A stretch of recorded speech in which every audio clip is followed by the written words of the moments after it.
الحمد لله نحمده ونستعينه ونستغفره ونؤمن به ونتوكل عليه ونعوذ بالله من شرور أنفسنا ومن سيئات أعمالنا من يهده الله فلا مضل له ومن يضلله فلا هادي له ونشهد أن لا إله إلا الله وحده لا شريك له ونشهد أن سيدنا ومولانا محمدا عبده ورسوله أرسله بالحق بشيرا ونذيرا صلى الله تعالى على خير خلقه سيدنا محمد وآله وصحبه أجمعين أما بعد فأعوذ بالله من الشيطان الرجيم بسم الله الرحمن الرحيم سبحان الذي أسرى بعبده ليلا من المسجد الحرام إلى المسجد الأقصى الذي باركنا حوله لنريه من آياتنا إنه هو السميع البصير صدق الله مولانا العظيم وصدق رسوله النبي الكريم إن الله وملائكته يصلون على النبي يا أيها الذين آمنوا صلوا عليه وسلموا تسليما اللهم صل على سيدنا ومولانا محمد معدن الجود والكرم وآله وبارك وسلم صلاة وسلاما عليك يا سيدي يا رسول الله. محترم حاضرین مجلس، نہایت ہی مختصر حمد و صلات کے بعد اس فقیر حقیر نے آپ حضرات کے سامنے قرآن مجید فرقان حمید سورہ بنی اسرائیل 15ویں پارے کی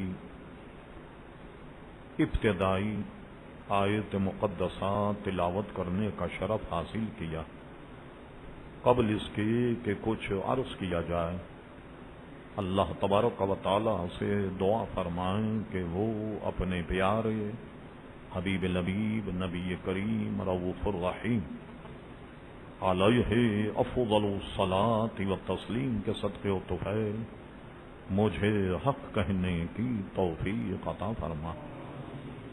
ہم تمام شرکاء محفل کو اللہ تبارک و تعالی حق سن کر حق کو قبول کرنے کی اور اس پر عمل کرنے کی توفیق عطا فرما.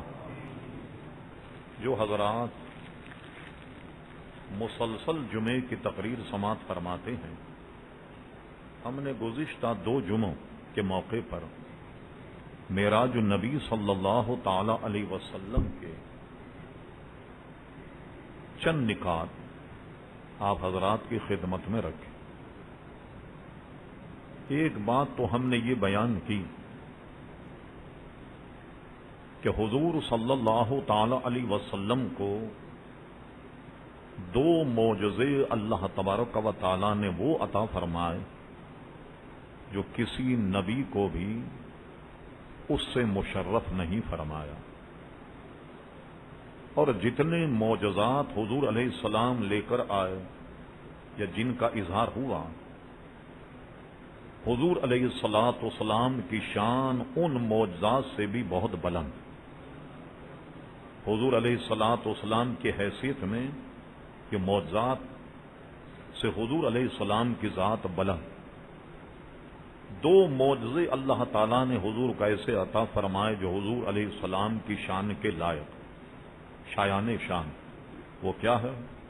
ایک تو قرآن مجید فرقان حمید آپ کو عطا فرمایا، دوسرا معجزہ معراج شریف میں اپنے دیدار سے مشرف فرمانا۔ یہ دو معجزے کسی اور کو اللہ تبارک و تعالی نے خصوصاً معراج النبی کسی اور کو اللہ نے عطا نہیں فرمایا، اور حضور کو ان دونوں سے مشرف کیا گیا۔ پھر ہم نے گزشتہ جمعے جن کا تعلق کچھ ہماری نصیحت سے تھا انہیں ہم نے بیان کیا کہ حضور علیہ الصلاۃ والسلام جب مسجد اقصی کی طرف گئے تو حضور کی امت کے چند بدعمالیوں پر جو سزائیں اللہ تبارک و تعالی نے رکھیں ان کو حضور علیہ السلام ملاحظہ فرماتے ہوئے گئے۔ اس پر ہم نے گزشتہ جمعے کچھ عرض کیا۔ آج ہم صرف معراج النبی کے قصے اور اس واقعے سے چند نکات بیان کرتے ہیں مختصر وقت میں کہ معراج النبی کیا ہے، اور اس میں اللہ تبارک و تعالی نے کیا انعام اور اکرام حضور کو عطا فرمائے، اور حضور کے صدقے و طفیل رب کریم نے ہمیں کیا عطا فرمایا۔ ہم اس پر کچھ گفتگو کریں۔ سب سے پہلے آئیے قرآن مجید فرقان حمید کی آیت اور اس کی کچھ وضاحت۔ عموماً یہ کہا جاتا ہے کہ حضور علیہ السلام آسمانوں پر کیسے گئے، جنت میں کیسے گئے، عرش پر کیسے گئے۔ یہ تمام اعتراضات ان احمقوں کو اس وقت کرنے چاہیے کہ جب حضور نے یہ دعویٰ کیا ہو کہ میں گیا۔ جب اللہ تبارک و تعالیٰ فرما رہا ہے کہ میں لے گیا تو اب اعتراض کس پہ ہوگا؟ اللہ کی قدرت پر اعتراض ہوگا، اور اللہ تبارک و تعالیٰ تمام کمزوریوں سے پاک ہے۔ اس لیے فرما سبحان الذی اسری بعبدہ، لے گیا اللہ تبارک و تعالیٰ اپنے پیارے حبیب بندہ خاص یعنی نبی کریم علیہ الصلوۃ والسلام کو مسجد حرام سے مسجد اقصی تک، تو لے جانے والا اللہ تبارک و تعالیٰ، اور وہ ہر کمزوری اور عیب سے پاک۔ ایک بات صرف ہم اس آیت کی وضاحت میں کر رہے ہیں، مسلمانوں میں ہم اس کو موازنہ کریں تو بہت طویل ہو جائے گا۔ مسلمانوں میں اپنے آپ کو مسلمان کہلانے والے کئی طبقے ہیں جن کے معراج النبی کے معاملے میں اعتقادات بڑے مختلف ہیں۔ ان سب کو چھوڑیے، ایک طبقہ ہے نیچری اور اس سے ملتا ہوا غلام احمد قادیانی۔ ان کا کہنا یہ ہے کہ کوئی آدمی زمین سے آسمان پر جا ہی نہیں سکتا، ایک کرۂ نار ہے، ایک خلا ہے کہ جو چیز وہاں چلی جائے ادھر ہی کی ہو جاتی ہے، وغیرہ وغیرہ۔ یہ سب اس کا انکار محض مادی بنیادوں پر یا اپنے مشاہدے کی بنیادوں پر کرتے ہیں۔ ہم اس کے دلائل وافر مقدار میں رکھتے ہیں، لیکن آپ جانتے وقت کم ہوتا، لیکن اتنی بات سب کی سمجھ میں آ جائے گی کہ کوئی آدمی اگر اس زمین سے جنت میں یا عرش پر نہیں جا سکتا، اس کا مطلب ہے کہ کوئی آدمی وہاں سے آ بھی نہیں سکتا۔ پھر راستہ تو ایک ہی ہے، جب جا نہیں سکتا تو کوئی آ بھی نہیں سکتا۔ اب ہمارے مخالف جتنے وہ یہ بتائیں کہ حضرت آدم علیہ الصلوۃ والسلام جنت سے زمین پہ آئے یا نہیں۔ اب یہ گتھی کو وہ حل کریں کہ وہ کون سے راستے سے آئے۔ جو تم بتاتے ہو پریشانیاں اور جو پیچیدگیاں بتائی، انہی راستوں سے ہوتے ہوئے حضرت آدم علیہ السلام زمین پر آئے یا نہیں۔ اور یہ یاد رکھی اہل سنت بڑے با ادب لوگ، ذری سی بھی بے ادبی اللہ کے نبی کی شان میں ایمان چلے جانے کا باعث بن جاتی۔ بہت لوگ جن کا مطالعہ نہیں ہے یا علماء کی صحبت میں نہیں بیٹھتے، علماء کی تقریر نہیں سنتے، عموماً کہہ دیا کرتے ہیں کہ آدم علیہ السلام سے خطا ہوئی، وہ جنت سے نکال دیے گئے۔ معاذ اللہ، جنت سے نکالے نہیں گئے۔ ہم اردو استعمال کرتے ہیں جنت سے زمین پر تشریف لائے۔ اچھا کیا ہوا؟ کہنے لگے انہوں نے اللہ کی نافرمانی کی۔ اللہ تعالیٰ نے فرمایا تھا یہ گندم کا درخت ہے، ولا تقربا ہذہ شجرۃ، اس درخت کے قریب مت جائیے، فتکونا من الظالمین، ورنہ تم میرا حکم نہ ماننے والوں میں سے ہو جاؤ۔ آدم علیہ السلام نے گندم کھا لیا، اور گندم کھانے کے بعد اللہ تبارک و تعالیٰ نے ان کو زمین پر بھیج دیا۔ اچھا ہم پوچھتے ہیں کہ یہ بتائیے اگر آدم علیہ السلام گندم نہ کھاتے تو کیا جنت میں رہتے؟ کیا جنت کے لیے بنائے گئے؟ قرآن مجید سنیے، ارشاد باری تعالیٰ انی جاعل فی الارض خلیفہ، اے فرشتوں میں زمین کے واسطے خلیفہ بنانے والا۔ وہ تو بنائے گئے تھے زمین کے واسطے، وہ جنت میں رہنے کے لیے کب بنائے گئے؟ تو یہ بھی لوگوں کا ایک وہ ہے، یہ اپنی قدرت اور اس کاملہ کو وہی جانتا کہ رب کریم یہاں بھیج کر اتنی اولاد اور یہ دنیا کو بسانا چاہتا تھا اللہ تبارک و تعالی، ورنہ جنت سے نکالے گئے یہ نہیں، وہ تو آئے بنا کر کے بھیجے گئے زمین کے لیے کہ میں زمین کے واسطے اپنا خلیفہ بنا رہا ہوں۔ وہ جنت کے لیے کب بنائے گئے؟ غرض یہ تو جو آدمی اس زمین سے جنت میں نہیں جا سکتا تو گویا جنت سے زمین پر بھی نہیں آ سکتا۔ یہ گتھی وہ سلجھائیں کہ آدم علیہ الصلوۃ والسلام جنت سے کون سے راستے آئے، کون سا سواری پر آئے، یہ ہمارے ذمے نہیں، یہ بات ان کے ذمے ہے۔ غرض کہ حضور علیہ السلام خود نے دعویٰ نہیں کیا کہ میں گیا، بلکہ رب کریم نے فرمایا ہم لے جانے والے۔ جب اللہ تبارک و تعالیٰ لے جانے والا ہے تو اللہ تعالیٰ تمام کمزوریوں سے پاک، اسی لیے فرمایا کہ رب کریم نے اس آیت کا گویا اس کی ابتدا اسی لیے اس جملے سے کہ سبحان الذی، پاک ہے وہ ذات۔ کیا مطلب ہوا؟ ہر قسم کی کمزوری، ہر قسم کے عیب، ہر قسم کے معاملات سے پاک ہے جو لے گیا اپنے بندے کو۔ کہاں سے لے گیا؟ سبحان الذی اسری بعبدہ لیلا من المسجد الحرام الی المسجد الاقصی، بہت ہی قلیل وقت میں اللہ تبارک و تعالی مسجد حرام سے مسجد اقصی تک لے گیا، جس کے لیے فرما بارکنا حولہ، جس کے ارد گرد ہم نے بڑی برکتیں رکھی ہیں، لنوریہ من آیاتنا، تاکہ ہم اپنے حبیب علیہ الصلوۃ والسلام کو کچھ نشانیاں دکھائیں، من آیاتنا، اپنی نشانیوں میں سے کچھ نشانیاں دکھائیں۔ انہ ھو السمیع البصیر، ایک ترجمہ تو مفسرین نے اس کا یہ کیا، اگر یہ ضمیر راجع ہو اللہ تبارک و تعالیٰ کی طرف تو کیا ترجمہ ہوگا؟ انہ ھو السمیع البصیر، کہ بے شک اللہ تبارک و تعالیٰ سننے والا اور دیکھنے والا۔ اور بعض علماء نے اس ضمیر کو حضور کی طرف رکھا، تو اس کا معنی پھر یہ ہوگا کہ بے شک حضور علیہ الصلوۃ والسلام سننے اور دیکھنے والے ہیں۔ اب سننے اور دیکھنے والے کیا ہیں؟ مزید اس کا ترجمہ یہ کیا گیا کہ انہ ھو السمیع البصیر کی ضمیر اگر حضور علیہ السلام کی طرف راجع ہو تو اس کا معنی پھر یہ ہوگا کہ وہ اللہ تبارک و تعالیٰ کے کلام کو سننے والے اور اللہ تبارک و تعالیٰ کو دیکھنے والے ہیں۔ یہ اس کا عزیزان گرامی ایک مختصر سا ہم نے تفسیری ترجمہ کیا۔ اب اس ترجمے کے بعد دو چار چیزیں آپ کے ذہن میں رہیں کہ حضور علیہ السلام کو معراج اتنے قلیل عرصے میں ہوئی کہ جس کا آپ تصور نہیں کر سکتے۔ جب اللہ تبارک و تعالی مسجد حرام سے مسجد اقصی لے گیا تو مسجد اقصی تمام بنی اسرائیلی جتنے بھی انبیاء کرام علیہ السلام آئے تقریباً یہ بیت المقدس ہی میں آئے، جو کئی ہزار انبیاء کرام کا مدفن ہے، کئی ہزار انبیاء کرام علیہ الصلوۃ والسلام اس بیت المقدس میں عزیزان گرامی دفن ہیں۔ اب لیجیے ہم ایک سرسری جائزہ پیش کرتے ہیں۔ حضرت سلیمان علیہ السلام کا مزار وہیں، حضرت داؤد علیہ السلام کا مزار وہیں، حضرت موسیٰ علیہ السلام کا مزار وہیں، حضرت یعقوب علیہ السلام کا مزار وہیں، حضرت ابراہیم علیہ السلام کا مزار وہیں ہے۔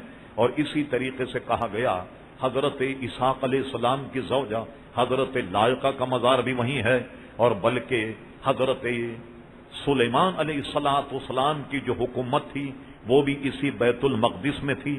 بعض تذکرہ نگاروں نے یہ بھی لکھا کہ ابھی تک وہ غار موجود ہیں، ابھی تک وہ ستون موجود ہیں کہ جن سے سلیمان علیہ السلام باندھ کر جنوں کو سزائیں دیا کرتے تھے۔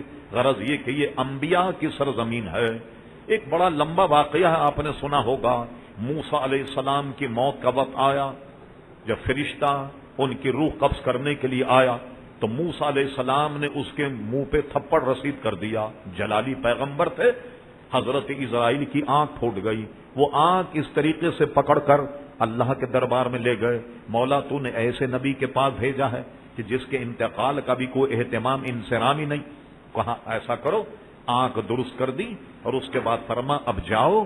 اب جانے کے بعد بڑے قرینے سے کہنا کہ میں اللہ کا بھیجا ہوا ہوں، اور آپ کی عمر ختم ہو گئی، اور آپ کی اب میں روح قبض کرنے آیا ہوں، اور اگر موسیٰ علیہ السلام منع کر دیں، ان کے قریب ایک بیل کھڑا ہوگا، بیل کی پشت پر تم ہاتھ رکھنا، اور پشت پر ہاتھ رکھنے کے بعد جتنے بال تمہاری ہاتھ کے نیچے آئیں موسیٰ علیہ السلام کی عمر اتنی ہی اور بڑھا دی جائے۔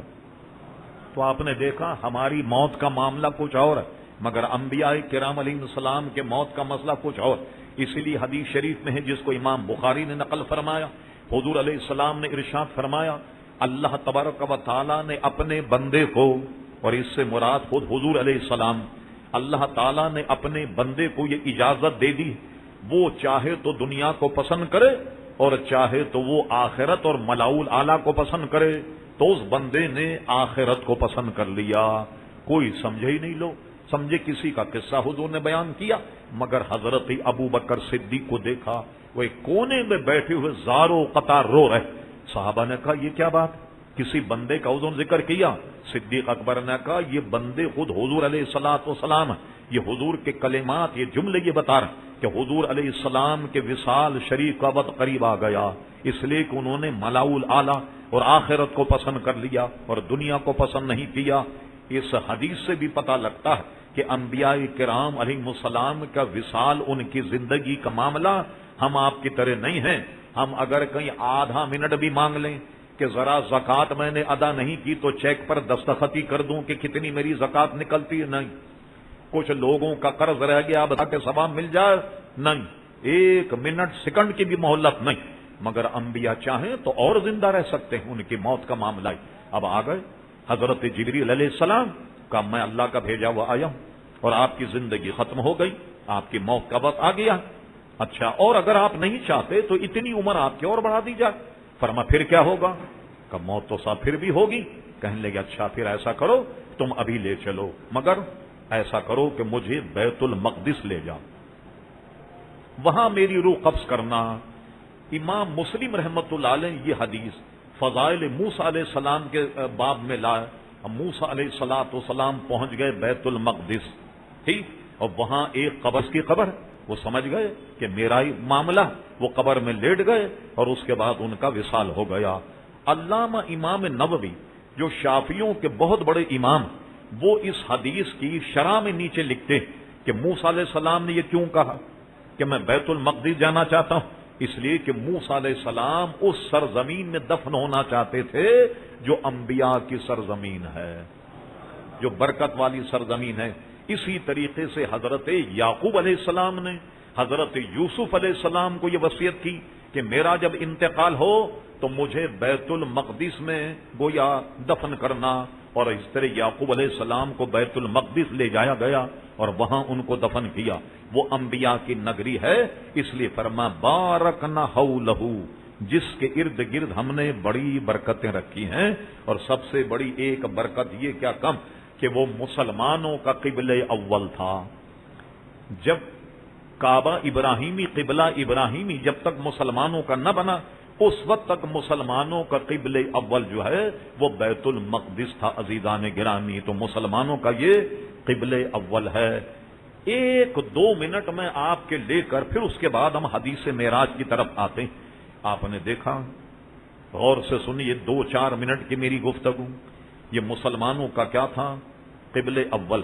سرزمین انبیاء کرام علیہم الصلاۃ والسلام، سلیمان علیہ السلام کی راجدھانی، داؤد علیہ الصلاۃ والسلام کا پائے تخت اور ان کی راجدھانی، اور بے شمار انبیاء، کم و بیش 1,24,000، جس کا علم اللہ تبارک و تعالیٰ کو ہے، کم و بیش، اس سے کم ہو یا زیادہ اللہ تبارک و تعالیٰ جانتا ہے۔ اکثر و بیشتر انبیاء کرام علیہ السلام بیت المقدس میں ہیں، مسلمانوں کے قبل اول۔ اب آپ اندازہ لگائیے، 47 میں پاکستان بنا، 48 میں اسرائیل بن گیا۔ اس بیت المقدس کی زمین پر قبضہ کرنے کے بعد 48 میں اسرائیل معرض وجود میں آ گیا۔ اب آپ یہ تو اس کے لیے بہت وسیع وقت چاہیے۔ اب آپ سیاحوں کے مقالے پڑھیں، میں نے کئی سیاحوں کے مقالے سرسری نہیں بلکہ بالاستیاط پڑھے، ایک ایک ورق کو میں نے پڑھا۔ چند سیاحوں کا میں ایک نمونہ آپ کے سامنے پیش کرتا ہوں۔ ایک سیاح یہ کہتا ہے کہ جس وقت بیت المقدس مسلمانوں کے پاس تھا، اس بیت المقدس میں دنیا بھر کے لوگ عیاشی کے لیے آیا کرتے، جوا کھیلنے کے لیے آیا کرتے، شراب پینے کے لیے آیا کرتے۔ مسجد اقصی اور یہ جو آپ دیکھتے ہیں مسجد صخرہ، جس کا ذکر میں کروں گا، جو آپ کو سنہری گنبد نظر آتا، ان کی سیڑھیوں سے جب آپ نیچے آئیں تو بالکل ادھر شراب خانے اور بدکاریوں کے اڈے، یہ سارے وہاں عزیزان گرامی موجود تھے۔ ایک سیاح لکھتا ہے کہ میں جب وہاں پہنچا، خوش قسمتی میری کہ عید کا چاند نظر آ گیا۔ میں نے کہا سبحان اللہ، آج ہم مسجد اقصی میں تراویح پڑھیں گے۔ جب تراویح کا وقت آیا، امام صاحب جب مصلی پہ آئے تو داڑھی نہ مونچھ، انہوں نے نماز پڑھائی، اور جب نماز پڑھائی مصلی پہ کھڑے ہو کر تو انہوں نے قرآن مجید، جیسے ہم حفظ قرآن مجید پڑھتے ہیں 30 پارے، وہ تراویح 30 پاروں والی نہیں بلکہ علم ترى کیفا سے تراویح ہوئی۔ دیکھا آپ نے، جب مسلمان اپنے ان معاملات سے بے روری کا شکار ہو گئے تو اللہ تبارک و تعالیٰ نے مسلمانوں سے وہ چھین لیا۔ جب اللہ تبارک و تعالیٰ کی نعمت کی قدر نہیں کرو گے تو اللہ تبارک و تعالیٰ نعمتیں چھین لیتا۔ یہ ایک بہت بڑی نعمت مسلمانوں کے پاس اللہ تبارک و تعالیٰ نے وہ نعمت چھین لی۔ میں سمجھانے کی ایک حدیث بیان کرتا، اور اس کو ہم نے آداب دسترخوان میں بڑی تفصیل سے اس کو بیان کیا۔ حضور علیہ الصلوۃ والسلام ایک دن گھر تشریف لائے، ایک روٹی کا سو کا ٹکڑا کہیں پڑا ہوا، حضور نے اٹھایا، اٹھانے کے بعد اس روٹی کے ٹکڑے کو صاف کیا۔ امام الانبیاء، سید الانبیاء، عرش کے مکین، لامکاں کے مکین، صاف کیا۔ صاف کرنے کے بعد روٹی کا سو کا ٹکڑا تناول فرما لیا، اور اس کے بعد ام المومنین حضرت عائشہ صدیقہ سے فرمایا کہ صدیقہ، کھانے پینے کی چیزوں کی قدر کیا کرو، اس لیے کہ روٹی جب کسی قوم سے منہ موڑ لے تو واپس نہیں آتی۔ اگر روٹی کھانے پینے کی چیزوں کا ادب نہ کرو، فرمایا کہ پھر واپس نہیں آتی۔ کیسے واپس نہیں آتی؟ آپ جانتے میں دنیا گھومتا ہوں، لیکن میں اس کا حوالہ اس لیے دیتا کہ ایسا نہ ہو کہ مولانا اپنے کرو فر کا بیان کرو، میں دنیا گھومتا ہوں۔ تنزانیہ آپ جائیں، بہت سے لوگ یہاں کچھ تو 2-4 مل جائیں، تنزانیہ کو دیکھا انہوں۔ تنزانیہ میں پوری قوم کے آدمی 3 وقت کی روٹی نہیں کھاتے، 70% آدمی 1 وقت کی روٹی کھاتا ہے۔ اندازہ لگائیے، 3 وقت کی روٹی 70% عوام کو نہیں۔ صومالیہ میں کیا حال ہو رہا ہے، اسی طرح اور دنیا گھوم لیجیے آپ، کیا حال ہو رہا ہے مسلمانوں۔ جب انہوں نے کھانے پینے کی چیزوں کی قدر نہ کی تو اللہ تبارک و تعالیٰ نے وہ نعمت جو ہے ان سے واپس لے لی۔ جب لوگوں نے بیت المقدس کی قدر نہ کی، جو انبیاء کرام علیہ السلام کی زمین ہے، خدا نہ خواستہ، خدا نہ خواستہ، وہ تو سرزمین انبیاء، جس کی قدر نہ کرنے کی وجہ سے وہ چھن گیا۔ پاکستان تو کبھی قبلے اول رہا نہیں بھائی، پاکستان میں تو کوئی قبلہ نہیں، پاکستان میں تو کسی نبی کا مزار نہیں کہا جاتا۔ مفتی احمد یار خان صاحب رحمت اللہ علیہ اپنی تفسیر میں گجرات میں کسی 2 نبیوں کی نشاندہی کی ہے کہ وہاں ان کا مزار ہے۔ حقیقت حال اللہ تعالیٰ بہتر جانتا، مگر ہماری سرزمین کوئی مکہ مکرمہ، مدینہ منورہ، بیت المقدس سے زیادہ مکرم محترم تو نہیں ہے۔ تو میں کہنا یہ چاہتا تھا، اگر ہم نے اپنی کل نہیں سدھاری اور اسی طرح گانا بجانا ہوتا رہا، اسی طریقے سے ڈرامے اور ننگی فلمیں چلتی رہیں، لوگ دیکھتے رہے، اللہ تعالیٰ کی نعمتوں کا شکر ادا نہ کیا اور بے راروی کا شکار رہے، خدا نہ خواستہ کہ یہ نعمت بھی ہم سے نہ چھین لی جائے۔ کہ میں اس طرف اشارہ کرنا چاہتا، لہذا اپنی کل کو صحیح کر لیا جائے. یہ نہیں کہ بولنے والا بڑا نے، مجھے بھی بدلنا چاہیے اپنی روش، اور آپ کو بھی اپنی روش بدلنا چاہیے. کہیں ایسا نہ ہو کہ بیت المقدس کی طریقے سے یہ پاکستان بھی ہمارے ہاتھ سے چلا جائے، کہ جس میں سارے برے کام ہو رہے ہیں یا نہیں. آپ سب حضرات تمام جان، میں بھی بالکل کوئی سپر مین تھوڑی الگ رہتا ہوں، آپ ہی میں رہتا ہوں، کیا مجھے پتا نہیں کہ یہاں کیا کیا ہو رہا؟ تو کہیں پاکستان بھی تباہ اور برباد نہ ہو جائے. اللہ تعالیٰ سے دعا کیجیے اللہ تعالیٰ پاکستان کی حفاظت فرمائے. غرض یہ تھوڑا بیک گراؤنڈ تھا. بارکنا حولہ لنوریہ من آیاتنا. علماء فرماتے ہیں اس کا تعلق آسمان سے ہے، ہم چند آسمان کی نشانیاں اپنے حبیب کو دکھانا چاہتے. اب آئیے مسلم شریف اور بخاری شریف میں دونوں میں حضرت انس ابن مالک کی بڑی تفصیلی حدیث ہے کہ جس کو حدیث معراج ہی کہا گیا، کیونکہ اس میں سارے معراج کا ذکر ہے تو اس حدیث کا نام ہی حدیث معراج رکھ دیا گیا. کیا ہوا؟ اس میں سے کچھ اقتباس، حدیث تو بڑی طویل، چند اقتباس. حضور علیہ الصلوۃ والسلام کہا جاتا ہے کہ 51 سال کی عمر، کہا جاتا ہے کہ 52 سال کی عمر. اعلان نبوت کے بعد 11 سال گزرے یا 12 سال گزرے. حضور علیہ السلام حتیم میں سو رہے تھے، جبریل امی آئے 50,000 ملائکہ کے ساتھ حرم شریف میں آتے.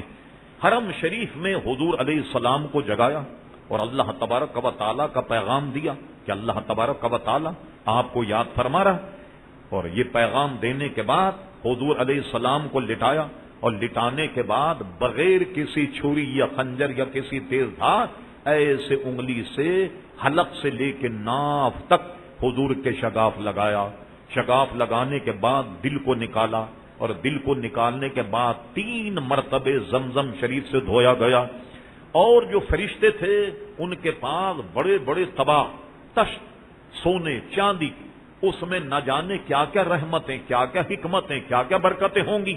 یہ سب کے سب حضور کے سینے میں انڈیل دیے گئے، اور انڈیلنے کے بعد میں دل کو اپنی جگہ پیوست کر دیا گیا. اور اس کے بعد جبریل امی نے حضور علیہ السلام کے سینے کو بند کر دیا. راوی کہتے ہیں حضور کا سینہ یہاں سے یہاں تک چیرا گیا. تو انہوں نے کہا یہاں سے یہاں تک کا کیا مطلب؟ یعنی یہ حلق سے یہاں تک؟ انہوں نے کہا ہاں، یہاں سے لے کے ناف تک سینہ چیرا گیا، اور اس کے بعد سینے کو بند کر دیا گیا. حکمت اور جو بھی اللہ کی طرف سے نعمت برکت وہ حضور کے سینے میں ڈال دی گئیں. اب اس کے لیے ایک جانور آیا. راوی نے ان سے پوچھا کہ کیا اسی کا نام براق تھا؟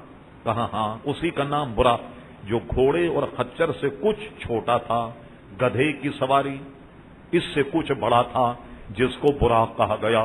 اس پہ حضور علیہ السلام کو بٹھایا گیا، اور بٹھانے کے بعد 50,000 فرشتوں کی معیت اور ان کے ساتھ حضور بیت المقدس پہنچے. مسلم شریف میں جو حدیث ہے اس میں اتنا اضافہ ہے کہ فرمایا جب میں بیت المقدس کی طرف پہنچا، جب چلنے لگا تو میں نے دیکھا کہ موسیٰ علیہ السلام اپنی قبر میں نماز پڑھ رہے تھے.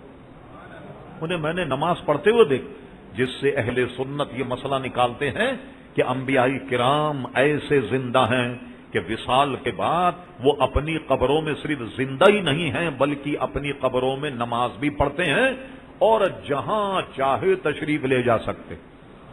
جیسا کہ معراج کی حدیث میں ہے، حضور فرماتے ہم نے موسیٰ علیہ السلام کو دیکھا وہ قبر میں نماز پڑھ رہے ہیں. ہم جب بیت المقدس پہنچے مسجد اقصی تو دیکھا کہ سارے لوگ وہاں موجود، تمام انبیاء کرام مرحبا مرحبا یا نبی صالح کہہ کر انہوں نے سب نے ہمارا استقبال کیا. یہ جو آپ پیلا گنبد دیکھتے ہیں چمکتا ہوا، یہ اصل میں ہے صخرہ، اس کو گنبد صخرہ کہا گیا. صخرہ ایک چٹان کا نام کہ جس پہ حضور علیہ السلام براق سمیت جب اترے تو اترنے کے بعد جبریل امی نے اپنی انگلی سے اس چٹان میں ایسے سوراخ کر کے اور اس میں براق کو باندھا، اور باندھنے کے بعد حضور کو مسجد اقصی لے گئے. یہ ذہن میں رہے، یہ جو چمکدار سنہری گنبد نظر آتا ہے یہ مسجد اقصی نہیں، مسجد اقصی اس کے بالکل برابر میں کچھ ہی فاصلے پر ہے کہ جہاں حضور نے نماز پڑھائی. جبریل امین نے تمام میں حدیثوں کا مجموعہ بنا کر بیان کر رہا ہوں. جبریل امین نے صخرہ پر کھڑے ہو کر کے اذان کہی، اور اذان کہنے کے بعد آئے مسجد اقصی میں. تمام انبیاء کرام علیہ السلام کی صفیں درست ہو رہی ہیں. بتقاضۂ بشریت سب انسان ہیں، یہ ذہن میں بات آ رہی کہ آج یہ گروہ انبیاء، ان کی امامت کون کرے گا؟ شاید ابو البشر آدم علیہ السلام جو سارے نبیوں کے ابا ہیں، شاید وہ امامت کریں۔ ایک بات یہ تھی کہ اللہ کے خلیل ہیں، اللہ کے دوست، یہ بھی ابو الانبیاء ہیں، ان کے بعد سے سلسلہ شروع ہوا، شاید یہ امامت کریں۔ کہا جاتا ہے کہ حضرت نوح علیہ السلام یہ آدم ثانی ہیں، کیونکہ دنیا ساری طوفان نوح میں بہ گئی۔ اب اس کے بعد جب تولد کا سلسلہ شروع ہوا وہ نوح علیہ السلام سے شروع ہوا، شاید نوح علیہ السلام امامت کریں۔ مگر جبریل امی اذان کہہ کر آئے اور آنے کے بعد حضور جلوہ گر ہیں، آپ کا ہاتھ پکڑ کر آگے بڑھایا اور کہا یا رسول اللہ صلی اللہ علیہ وسلم، ہر چند کے اس مجمع آدم علیہ السلام بھی ہیں، نوح علیہ السلام بھی ہیں، موسیٰ علیہ السلام، ہارون علیہ السلام ہیں، حضرت ابراہیم علیہ السلام، اولو العزم انبیاء کرام سب موجود، لیکن آج امامت آپ فرمائیں گے۔ حضور نے امامت فرمائی اور امامت فرمانے کے بعد انبیاء کرام علیہ السلام چیدہ چیدہ کھڑے ہوئے، اور کھڑے ہونے کے بعد حضور علیہ السلام کی شان میں انہوں نے خطبے پڑھے اور حضور کی تعریف اور توصیف بیان فرمائی۔ اب اس کے بعد حضور صلی اللہ علیہ وسلم جبریل امی کے ساتھ اب آسمان پر تشریف لے گئے۔ ایک روایت تو یہ کہ حضور براق پر ہی جلوہ گر، اور ایک روایت یہ ہے کہ معراج اصل میں ایک سیڑھی کو کہتے، کہا جاتا کہ بیت المقدس سے آسمان تک ایک سیڑھی لگائی گئی، اس کی کیفیت کو اللہ ہی بہتر جانتا اور اس کا رسول بہتر جانتا کہ جبریل امی حضور علیہ السلام کے ساتھ آسمان پر گئے۔ اور بخاری شریف میں یہ ہے کہ جب آسمان پر پہنچے جبریل امی نے دروازہ کھٹکھٹایا، حالانکہ بخاری شریف کی ایک روایت سے یہ پتہ لگتا کہ تمام فرشتوں کو معلوم تھا کہ اللہ کے حبیب آسمانوں پر تشریف لا رہے ہیں، مگر دروازہ بالکل بند ہے۔ دروازہ کھٹکھٹایا گیا، اوپر کا جو دروغہ نگراں پہلے آسمان کا پوچھا کون؟ کہا جبریل۔ کہا اکیلے آئے ہو کوئی اور بھی ساتھ میں؟ کہا حضور علیہ الصلوۃ والسلام ساتھ میں۔ اچھا یہ بتائیے یہ خود آئے ہیں یا بلوائے گئے؟ جبریل امی نے کہا کہ نہیں، اللہ تبارک و تعالیٰ نے ان کو بلایا۔ تو یہ کہنے کے بعد آسمان کا دروازہ کھلا، جبریل علیہ الصلوۃ والسلام کے ساتھ حضور پہلے آسمان پر گئے۔ بڑا طویل واقعہ۔ ایک ضعیف شخص کو دیکھا، نورانی چہرہ، ضعیف شخص، دہنی جانب کچھ پرچھائیاں، کچھ سائے جیسے، بائیں جانب کچھ سائے کچھ پرچھائیاں۔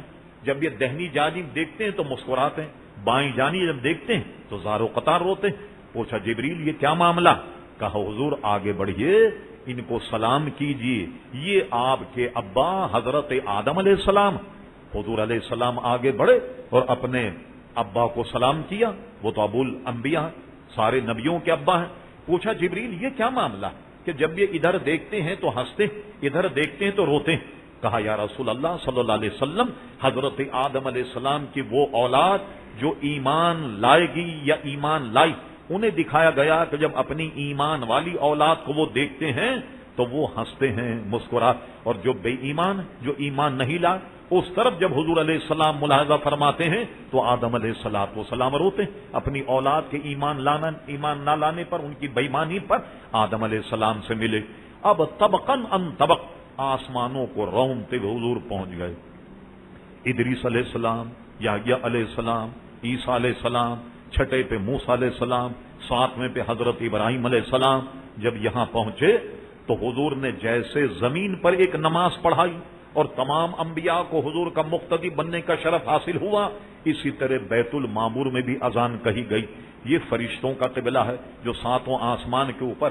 علماء ایک اندازہ بیان کرتے ہمیں سمجھانے کے لیے کہ بالکل جہاں کعبہ ہے اس وقت مکہ میں، بالکل اس کی سیدھ میں ساتویں آسمان پر بیت المعمور ہے، اور وہ اتنے بالکل سیدھ میں ہے کہ علماء نے سمجھانے کے لیے بتایا کہ بیت المعمور سے کوئی پتھر پھینکا جائے،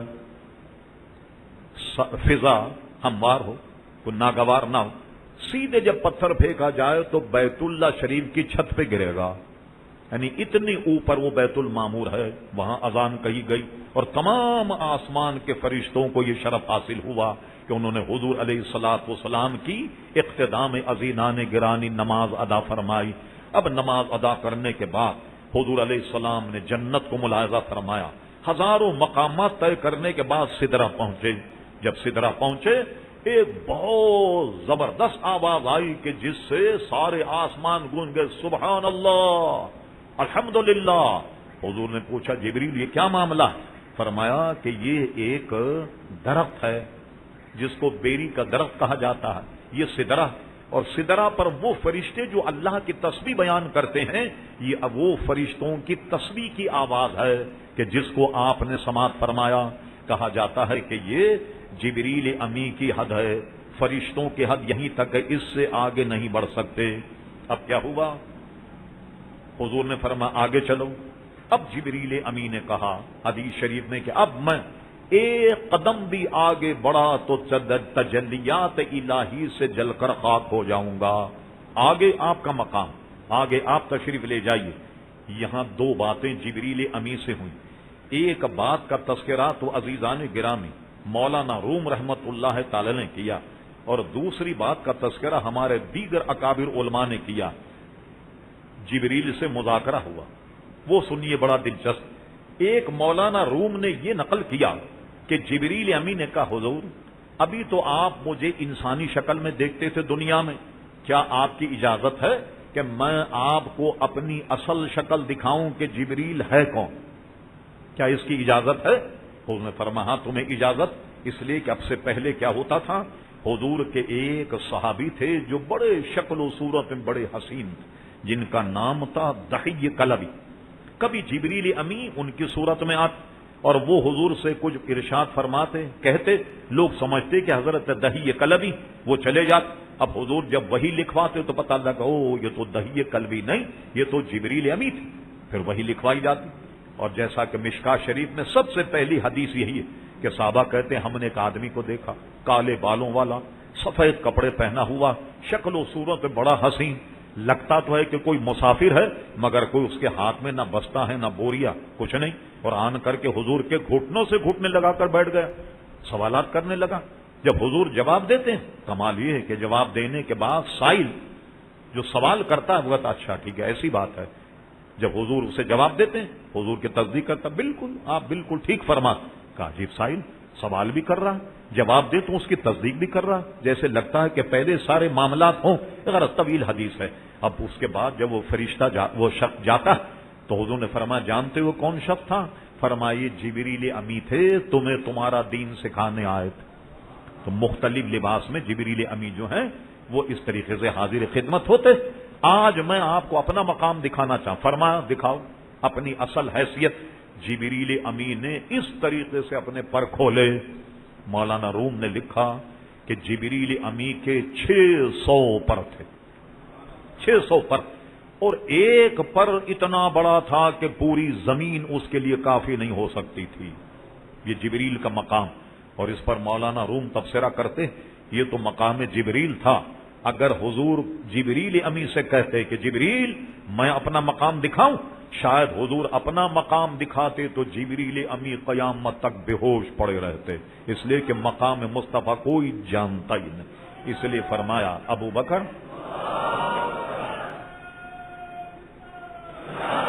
حضرت ابو بکر صدیق رضی اللہ عنہ فرمایا یا ابا بکر میری حقیقت کو سوائے میرے رب کے کوئی نہیں جانتا۔ تو جبریل امی بھی جن کی حقیقت سے شناسا نہ ہو، اب آدمی جب بات کرتا ہے تو ہنسی آتی ہے، دل لگی ہوتی ہے، ارے آپ تو حضور کی ایسی تعریف کرتے ہیں، حضور کو ان کے مقام سے بڑھا دیتے ہیں۔ ارے حضور کا مقام تو جبریل کو پتا نہیں، تمہیں کہاں سے پتا لگ گیا؟ حضور کو مقام سے بڑھا دیتے ہیں۔ اللہ اکبر، حضور کا مقام بہت بلند اور بالا، بلکہ علماء نے ایک بات کتنی پیاری کو اس کو ذہن میں رکھ لیں تو کبھی پریشانی نہیں۔ فرما سنو، وہ مت کہنا جو یہود اور نصارہ نے کہا، بس کیا مطلب کہ یہ اللہ کے بیٹے ہیں معاذ اللہ، یا اللہ کی اولاد، بس یہ مت کہنا۔ اور جتنی شان بیان کرو گے پیارے مصطفیٰ کی، مقام مصطفیٰ اس سے بھی بلند ہے۔ بس خدا کا بیٹا مت کہنا، خدا کی اولاد مت کہنا، اور تعریف اور توصیف میں جتنی باتیں کرو مقام مصطفیٰ صلی اللہ علیہ وسلم اس سے بھی عزیزانے کی بلند اور اس سے بھی بالا۔ تو کوئی مقام حضور کا جان نہیں، جبریل امی حضور کے مقام سے واقف نہیں، میں اور آپ کیا عزیزان گرامی جان۔ پھر اب علم و فضل میں حضرت صدیق اکبر سے بڑھ کر دنیا میں کوئی عالم نہیں اس امت میں۔ لیکن حضور نے فرمایا ابو بکر تم بھی میری حقیقت کو نہیں جانتے، میری حقیقت کو سوائے میرے رب کے کوئی نہیں جانتا۔ اور بعض اکابر علماء نے حضور کی شان میں کلام کیا، لکھنے کے بعد مشائخ فرماتے ہیں کہ ذرا سا اس منزل میں قدم رکھا کہ شان مصطفیٰ کیا ہے، فرماتے پھر وہ آدمی گونگا ہو گیا، وہ گونگا ہو گیا کہ اس کے بعد کوئی الفاظ نہیں کہ کیا کہے، اس کے پاس کوئی جملے نہیں کہ کیسے بیان کرے، تو وہ آدمی پھر گونگا ہو جاتا ہے۔ جو مقام معرفت میں پہنچتا ہے کہ جس پر کچھ مقام مصطفیٰ منکشف ہونے لگ جائے، اس کے پاس وہ عقل، وہ خرد نہیں، بلکہ وہ گونگا ہو جاتا ہے، اس کے پاس بیان کرنے کے لیے لفظ اور اس کے لیے الفاظ ہی عزیزان گرامی نہیں۔ تو یہ تو جبریل کا مقام تھا۔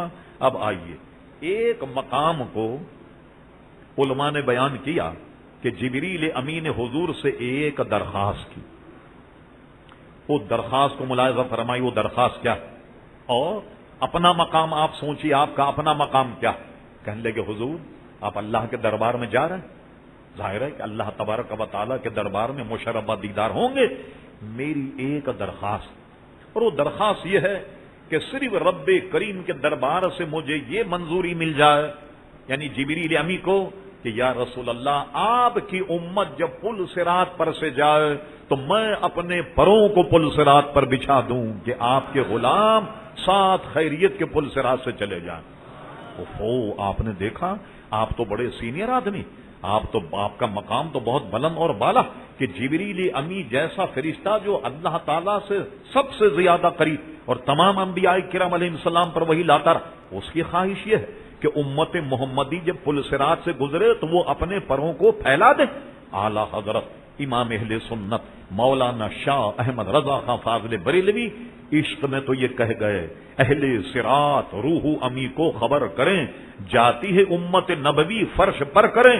کہتے ہیں کہ جاؤ صراط والوں جبریل امی سے کہو کہ آئیں، اور تم نے جو وعدہ کیا اور منظور بھی ہو گیا رب کے دربار سے، اب ایسا کرو کہ فرش پر کریں، اپنے پروں کو فرش کر دیں، یعنی پل صراط پر بچھا دیں تاکہ ہم غلام جو ہیں وہ ساتھ خیریت کے چلے جائیں۔ لیکن میں آپ کو دعوت فکر دیتا ہوں کہ آپ اگر جبریل امی کے پر سے جائیں، آپ کا کوئی میزبان آپ کی آمد پر بہترین قسم کے قالین لگائے، بہترین قسم کی چادریں اور چاندیاں بچھائے، آپ جب آئیں تو آپ کے پیر میں گوبر لگا ہوا کیچڑ اور رونگتے ہوئے چلے آئیں، تو وہ کیا کہے گا؟ میزبان کا اچھا مہمان ہے، ہم تو سمجھ رہے کہ کچھ عقل و خرد کا مالک ہوگا، یہ دیکھ رہا ہے اتنے قیمتی قالین لگے، اتنی شاندار چادریں اور چاندیاں، اور یہ گندے غلیظ قدموں سے رونگتا ہوا یہ مہمان آیا، بتائیے آپ کا میزبان کیا کہے گا؟ اب آپ اپنے ذرا سا دماغ کی بتی جلائیے، کل تو جبریل امی نے پر بچھا لیا تو ہم کیسے گناہگار سیاکار، کیا ہم نے کبھی مراقبہ کر کے سوچا کہ کون کون سے گناہ ہم نے کیے؟ نمازیں چھوڑی، روزے رکھے، پتہ نہیں کس کا مال کھایا، کس پر ظلم کیا، کس کو گالیاں دی، کس کے ساتھ کیا کیا، کتنے برے برے عمل ہم نے کیے، اور بات تو بہت بری۔ آپ ایک لسٹ نکال لیجئے، ساری امتیں جو تباہ ہوئی ہیں اپنے اپنے گناہوں پر، کوئی بدکاری میں تباہ ہوا، کوئی کم تولنے پر تباہ ہوا، کوئی صرف اتوار اور اس کا جناب ہفتے کا احترام نہ کرنے پر تباہ ہو گئی داؤد علیہ السلام کی قوم۔ آپ ان سب کا حساب لگائیے، وہ ساری برائیاں ہم سب میں موجود، وہ ساری برائیاں ہم سب میں موجود، تو کیسے جاؤ گے؟ جبریل امی نے تو پر بچھا دیے، ہمارے تو پیروں میں بڑی غلاظت لگی ہوئی، اب کیسے جائیں گے ہم؟ اللہ اکبر۔ آئیے ہم یہی سوال اعلی حضرت امام اہل سنت فاضل بریلوی کی بارگاہ میں کہتے ہیں، جس نے پہلے تو یہ کہہ دیا کہ اہل صراط روح امی کو خبر کریں، جاتی ہے امت نبی فرش پر کریں۔ کہا حضور یہ تو بہت مشکل ہو گئی، ہم تو نہایت گناہگار سیاکار بیکار فقیر حقیر پرتفسیر بے توقیر نفس شریف، کیا کیا ڈگریاں ہمارے پاس، ہم فرشتے کے پر سے کیسے جائیں؟ تو اعلی حضرت امام اہل سنت نے کتنا عمدہ مصرع کہا، فرماتے ہیں پل سے اتارو راہ گزر کو خبر نہ ہو، حضور کی بارگاہ میں التجا کرتے ہیں، پل سے اتارو راہ گزر کو خبر نہ ہو، جبریل پر بچھائیں تو پر کو خبر نہ ہو۔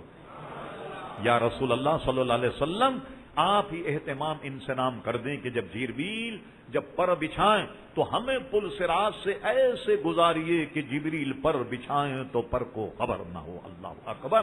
یہی ایک بات ذہن میں آتی غلط، لیکن ایک مذاکرہ ہوا، اپنی خواہش کا اظہار تو کیا، اس سے پتہ لگا کہ جبریل امی کو پیارے مصطفیٰ کی امت کتنی محبوب ہے، اپنے پروں کو بچھا رہے ہیں تاکہ آپ ساتھ خیریت کے چلے جائیں۔ اور حضور فرماتے ہیں سبحان اللہ کہ پل سے جب ہم اور آپ جائیں گے تو حضور ہاتھ پھیلائیں، رب سلم رب سلم، اللہ تعالیٰ یہ میرے غلام ان کو ساتھ خیریت کے گزار۔ تو امام اہل سنت اس موقع پہ فرماتے ہیں اب پل سے رضا وجد کرتے گزریے کہ ہے رب سلم صدائے محمد۔ جب حضور صلی اللہ علیہ وسلم یہ فرماتے ہوں گے کہ یہ میرے غلام ساتھ خیریت کے گزر جائیں تو اب پریشانی کی کیا بات، اب تو وجد کرتے ہوئے جاؤ پل صراط سے کہ ہے رب سلم صدائے محمد۔ ذرا کہ حضور صلی اللہ علیہ وسلم اب آگے بڑھے۔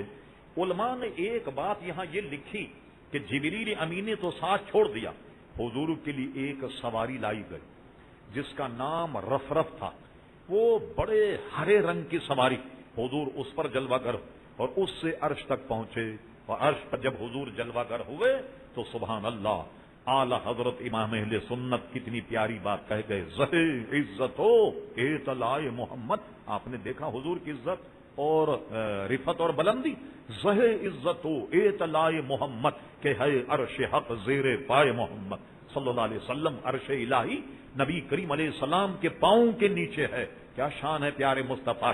اور اس کے بعد ایک طبقہ تو کہتا ہے کہ عرش پر، پھر اس کے بعد اہل سنت و جماعت کا ایک طبقہ اس کا قائل ہے کہ عرش سے پھر آپ لامکاں چلے گئے، کہاں جہاں یہاں وہاں ساری چیزیں بالکل بیکار، اس کا نام ہی لامکاں۔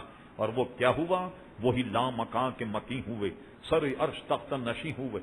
یہ نبی ہیں جن کے مکاں ہیں، یہ وہ خدا ہے جس کا مکاں نہیں، لامکاں ہے اللہ تبارک و تعالی۔ اور اپنے حبیب کو لامکاں بلایا، اور بلانے کے بعد وہاں کیا ہوا، حضرت عبداللہ ابن عباس کی حدیث ہے کہ حضور صلی اللہ علیہ وسلم نے اللہ تعالیٰ کا دیدار کیا۔ حضرت عبداللہ ابن عباس کی حدیث ہے کہ ایک مرتبہ سر کی آنکھوں سے دیکھا اور ایک مرتبہ دل کی آنکھوں سے دیکھا۔ اور کیسے دیکھا، نظر نہ تو ادھر ادھر بہکی نہ پلک جھپکی، ایسے اللہ تبارک و تعالیٰ کا دیدار حضور صلی اللہ علیہ وسلم نے کیا۔ اور اس کے بعد قرآن مجید نے فرمایا وَكَانَ قَابَ قَوْسَيْنِ أَوْ أَدْنَىٰ، اللہ نے وہ قرب حضور کو عطا فرمایا کہ دو کمانوں کا فاصلہ رہ گیا یا اس سے بھی قریب۔ فَأَوْحَىٰ إِلَىٰ عَبْدِهِ مَا أَوْحَىٰ، پھر اللہ تبارک و تعالیٰ نے جو چاہا اپنے حبیب علیہ الصلوۃ والسلام پر وحی فرمائی۔ اب آئیے، جو چاہا وحی فرمائی، وہ وحی کیا تھی، وہ کیا باتیں ہوئیں، کیا مسائل ہوئے، اس کا مختصر سا تذکرہ۔ ایک تذکرہ تو تمام حدیث کی کتابوں میں باب التشہد میں ہے، التحیات کے بیان۔ رب کریم نے فرمایا میرے حبیب دنیا سے آؤ، کیا لائے ہو، سن کے آپ چونک جائیں گے۔ قرائن یہ کہہ رہے ہیں مولا میں وہ لایا ہوں تیرے دربار میں جو تیرے خزانے میں نہیں۔ ارے آپ کا مولانا کیا کہہ رہے کہ وہ لایا ہوں جو تیرے خزانے میں نہیں ہے؟ اللہ کے خزانے میں کون سی چیز نہیں ہے؟ سبحان اللہ۔ کیا ہوا؟ فرما حبیب کیا لائے؟ کہا التحیات للہ والصلوات والطیبات، اے اللہ تبارک و تعالی میں مالی بدنی قولی عبادت عاجز اور ان کے ساری تیرے دربار میں لایا۔ وہ تو خالق اور مالک ہے، اس میں عاجزی تو نہیں، وہ تو عاجز نہیں، ہاں وہ تو اللہ تبارک و تعالیٰ تو اس سے پاک، تو میں تیرے دربار میں عاجزی لے کر کے آیا ہوں۔ التحیات للہ والصلوات والطیبات، رب کریم ان کے تحفے اتنا خوش ہوا کہ ارشاد فرما السلام علیک ایھا النبی ورحمۃ اللہ وبرکاتہ، اے میرے حبیب علیہ السلام تجھ پر میری سلامتی ہو، تجھ پر رحمتیں ہوں اور تجھ پر میری برکتیں ہوں۔ اب ذہن کو تازہ رکھیے، کسی آدمی کو اپنا مدعا مل جائے باقی ساری چیزیں آدمی بھول جاتا ہے، اور دیدار باری تعالیٰ جو اپنی آنکھوں سے کر رہا ہو ساری باتیں ذہن سے نکل جانی چاہیے۔ مگر واہ پیارے مصطفیٰ علیہ السلام کا کرم ہمارے بارے، جب فرما السلام علیکہ ایھا النبی ورحمۃ اللہ وبرکاتہ، تو حضور نے ہمیں کیسے شامل کیا؟ السلام علینا وعلی عباد اللہ الصالحین، مولا تیری یہ رحمت، تیری برکت، تیری یہ گویا رحمت جو ہے، سلامتی، یہ میرے امت کے ان غلاموں پہ بھی ہوں جو تیرے نیک بندے ہیں، جو میرے دامن سے وابستہ۔ اللہ اکبر۔ تو آپ نے دیکھا کہ دربار الہی میں دیدار باری تعالیٰ میں مصروف ہیں، اور الحمدللہ وہ ہمیں نہیں بھولے۔ جب ایسے موقع پہ ہمیں نہیں بھولے تو قیامت میں کیسے بھولیں؟ دیدار الہی ہو رہا، دیدار الہی سے مشرف ہیں، مگر ہمیں نہیں بھولے۔ وَعَلَىٰ عِبَادِ اللَّهِ الصَّالِحِينَ کہہ کے حضور علیہ الصلوۃ والسلام نے یاد فرمایا۔ اسی لیے التحیات رکھی گئی۔ ہم جو التحیات پڑھتے ہیں نا، اس لیے یہ اللہ تبارک و تعالیٰ کا ارشاد، اور یہ ہم التحیات پڑھتے ہیں۔ اور لوگ کہتے ہیں وہ ایک واقعہ ہوا تھا نا، اس کی نقل ہے، لیکن سنیے اکابر علماء جن کے نام میں نہیں لے رہا، یہ عنوان اگر ہو اس وقت یہ سارے اسی دلائل سے بیان کریں، صرف علماء کا یہ قول آپ کے ذہن میں رہے۔ فرما جب تم پڑھو نا السلام علیکہ ایھا النبی ورحمۃ اللہ برکاتہ، یہ جان کر پڑھو کہ جیسے تم نماز میں اللہ کے دربار میں کھڑے ہو، اس دربار میں پیارے مصطفیٰ بھی جلوہ گر، اور ایسے پڑھو جیسے تمہاری بات کو پیارے مصطفیٰ سن رہے ہیں۔ اس طریقے سے گویا دل میں اور نماز میں حضور کو حاضر و ناظر جان کر اب حضور علیہ السلام پر درود و سلام پڑھو۔ اور اس کے بعد اسی باب میں ایک حدیث، السلام علینا وعلی عباد اللہ الصالحین، کہ اللہ تعالیٰ یہ سلامتی، یہ رحمتیں میرے ان نیک بندوں پر بھی ہوں جو میرے دامن سے وابستہ ہیں۔ حدیث شریف میں فرمایا کہ جب آدمی التحیات میں پڑھتا ہے السلام علینا وعلی عباد اللہ الصالحین، تو زمین اور آسمان میں جتنے اللہ کے نیک بندے تمہارے سلام کو سنتے ہیں، تمہارے سلام کو سنتے ہیں۔ تو میں کہہ رہا فاوحا الی عبدی ما اوحا، ایک تو اس بات کا پتہ لگا کہ یہ ہوا، ایک بات تو یہ ہوئی، دوسری بات کیا ہوئی؟ وہ مختلف حدیثوں میں، انس بن مالک کی حدیث میں بھی، بخاری میں، مسلم میں بھی ہے، وہ یہ ہے کہ اے میرے حبیب صلی اللہ علیہ وسلم، ہم نے آپ کی امت پر 50 نمازیں فرض کر دیں۔ لیجیے 50 نمازوں کو لے کر دیدار باری تعالیٰ سے مشرف ہو کر اب حضور تشریف لا رہے ہیں، عرش پر آئے، 7ویں آسمان پر آئے، وہ بھی عبور کر لیا، 6ٹھے آسمان پر آئے، موسیٰ علیہ السلام مل گئے۔ حضور کیا تحفہ ملا اللہ کی بارگاہ؟ کہا 50 نمازیں ملی ہوں۔ کہا کیا کر رہے ہیں آپ، جائیے، میں تو اپنی امت کو آزما چکا، ان پر تو 2 وہ 2 برابر نہیں پڑھ سکتے، تو آپ جائیے اس میں تخفیف کروائیے، 50 تو آپ کی امت نہیں پڑھ سکے۔ موسیٰ علیہ السلام نے توجہ دلائی، حضور پھر پہنچ گیا اللہ تعالیٰ کے دربار میں۔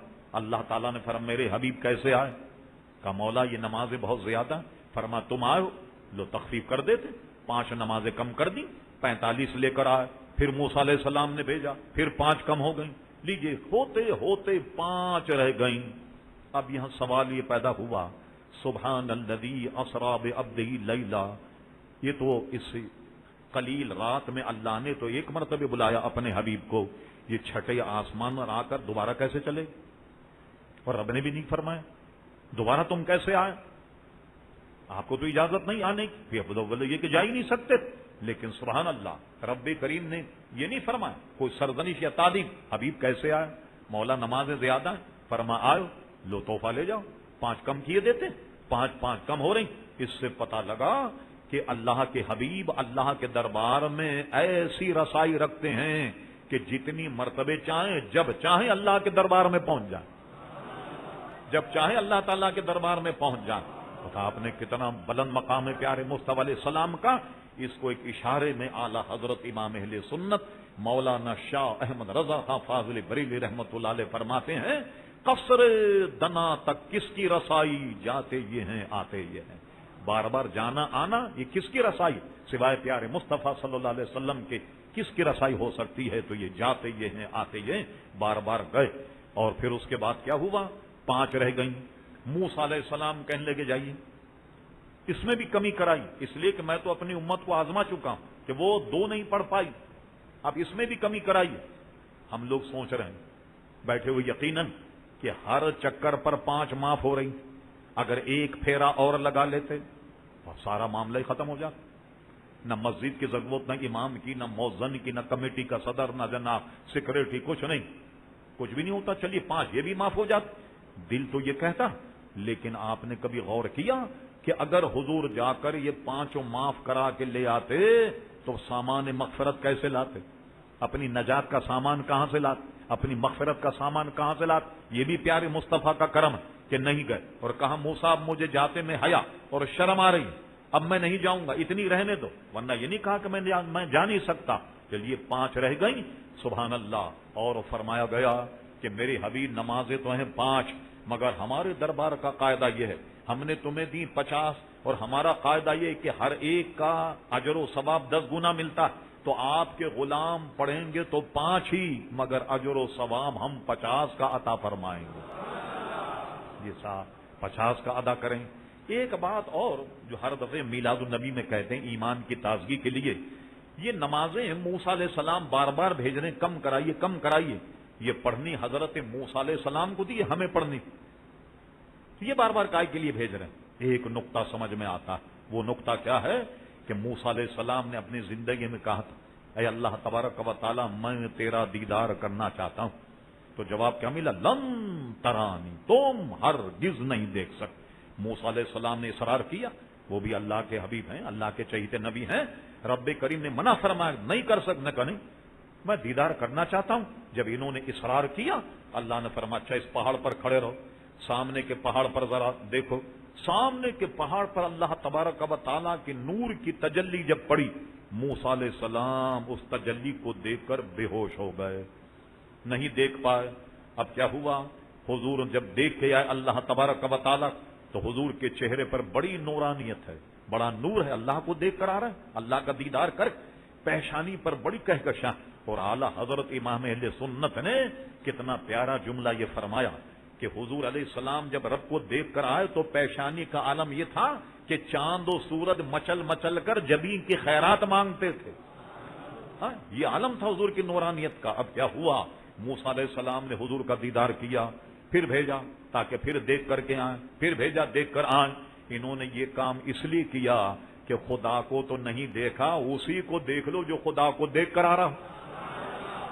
بھائی خدا کو تو نہیں دیکھ، اسے دیکھو جو خدا کو، اس لیے بار بار بھیج رہے ہیں۔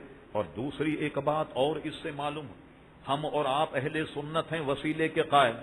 ذرا غور فرمائیے، یہ 50 سے 5 نمازیں ہونا، یہ موسیٰ علیہ السلام کا وسیلہ تھا یا نہیں؟ موسیٰ علیہ السلام نے کہا تو حضور تشریف لے گئے، موسیٰ علیہ السلام کا وصال ہوئے، ہزاروں برس گزر گئے، ہزاروں برس گزرنے کے بعد اس امت مسلمہ موسیٰ علیہ السلام نے مدد کی یا نہیں؟ اب دیکھو ہم لڑتے جھگڑتے نہیں، بڑے ادب والے لوگ ہیں۔ استاد زمن شہین شاہ سخن مولانا حسن فاضل بریلوی فرماتے ہیں، حسن سنی ہے افراط و تفریط اس سے کیوں کر کہ ادب کے ساتھ رہتی ہے روش ارباب سنت۔ ہم تو بڑے ادب والے لوگ، لیکن ادب سے ہم اتنا تو کہہ سکتے ہیں بھائی دیکھو ہم تو ہیں انبیاء اولیاء کی مدد کے قائل، زندگی میں بھی وصال کے بعد ہم تو پڑھیں گے 5، جو انبیاء اولیاء کی مدد کا قائل نہیں اس کو چاہیے کہ وہ پڑھے پوری 50۔ میں صحیح کہتا ہوں کہ سارے فتنے ختم ہو جائیں، کیونکہ ایک فریق تو نماز ہی پڑھتا رہے گا 24 گھنٹے، اس کو فرصت نہیں ملے گی آپ پہ کوئی فتویٰ لگا، نہ ہم سے ملاقات کی فرصت ہوگی، کچھ نہیں، سارا نظام صحیح ہو جائے گا۔ وہ پڑھیں 50 گھنٹے ہیں 24، نمازیں 50، اوسط نکالیے تو 20 منٹ میں ایک نماز، جو 20 منٹ میں ایک نماز پڑھے تو وقت ملے گا اس کو؟ کوئی وقت نہیں ملے گا اس کو۔ لیکن ہم تو چونکہ ماننے والے اس لیے ہم 50 پڑھیں گے، اور اللہ کے حبیب کے واسطے سے اللہ کا ارشاد کیا ہے کہ پڑھیں گے 5 مگر ثواب، اجر و ثواب اللہ تبارک و تعالی 50 ہی کا عطا فرمائے گا۔ بس جیسے حضور گئے اور واپس آئے، سب سے بڑی نعمت اللہ کا دیدار ہے۔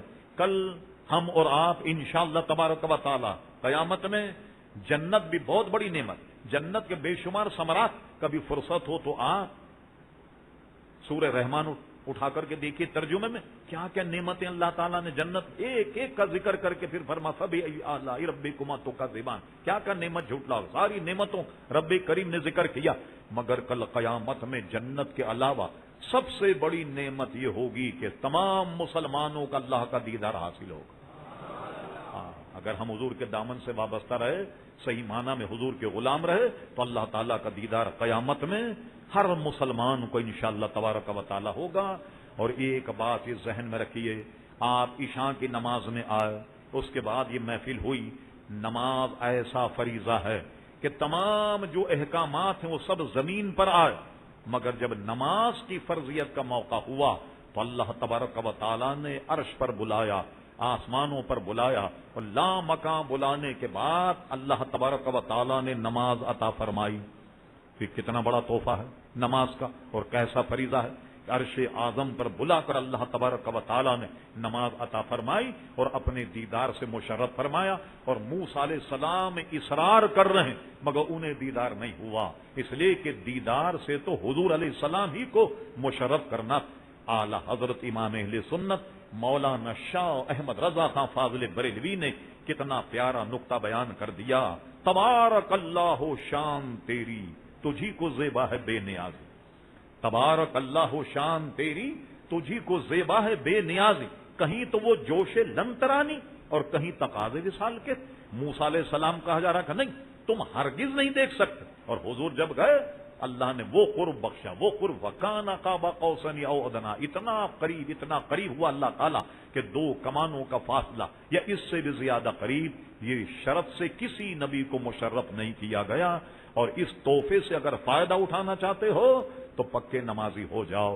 ہم اور آپ کو تو معراج نہیں ہوگی، یہ ان کی معراج تھی، اور ہماری معراج یہ ہے کہ 5 وقت ہم نماز پڑھیں، مسجدوں میں آئیں۔ حضور علیہ السلام نے اس کو ہماری معراج عطا فرمایا۔ حضور کے معراج سے ہمیں صدقہ یہ ملا نماز کی صورت میں کہ ہر موقع پہ ہم مسجد میں حاضر ہوں یا اللہ کے دربار میں حاضر ہوں اور نماز پڑھیں، یہ ہماری عزیزان گرامی معراج ہے۔ یہ صرف میں نے چند نکات کہ جو معراج النبی سے متعلق تھے بڑی میں نے اس میں تخفیف کی اور اس کو میں نے بیان کیا، اور اہل سنت و جماعت کے نزدیک دوسرے تو کمبد مانتے نہیں، وہ تو 27 تاریخ کو بھی نہیں مانتے، جانے کیا کیا کرتے۔ ایک مفتی صاحب نے جو پمفلیٹ نکال کر کے چھاپ دیا ہے کہ کوئی 27 تاریخ وغیرہ نہیں۔ اگر کسی کو سند دیکھنی ہو، بر صغیر کا عظیم محدث شاہ عبدالحق محدث دہلوی رحمۃ اللہ، یہ آج کل کے نہیں ہیں، 100 برس، یہ بریلی شریف کے رہنے والے نہیں، انہوں نے یہ کتاب لکھ دیا، یہ دہلی کے رہنے والے تھے، اور ان کا وصال ہوا ہے 1052 ہجری، 1052 ہجری کا اب اندازہ لگائیے، 400 سال پہلے کے بزرگ ہیں، اور انہوں نے اپنی کتاب ما ثبت من السنہ رجب شریف میں معراج النبی کے فضیلت کو بیان کیا، اسے برکت والی رات بیان کیا۔ اسی لیے اہل سنت اس رات جاگتے بھی ہیں، عبادت بھی کرتے ہیں، اور اس کے دوسرے دن اب الحمدللہ روزہ بھی رکھتے ہیں کہ حضور علیہ السلام کے معراج شریف کی برکت حاصل ہو۔ یہ سحری کا وقت کیا ہے؟ 5 بج کے آخری وقت، اور جو حضرات روزہ رکھیں ان کے لیے گزارش ہے کہ آخری سحری بند کرنے کا وقت جو ہے وہ 5:26 ہے۔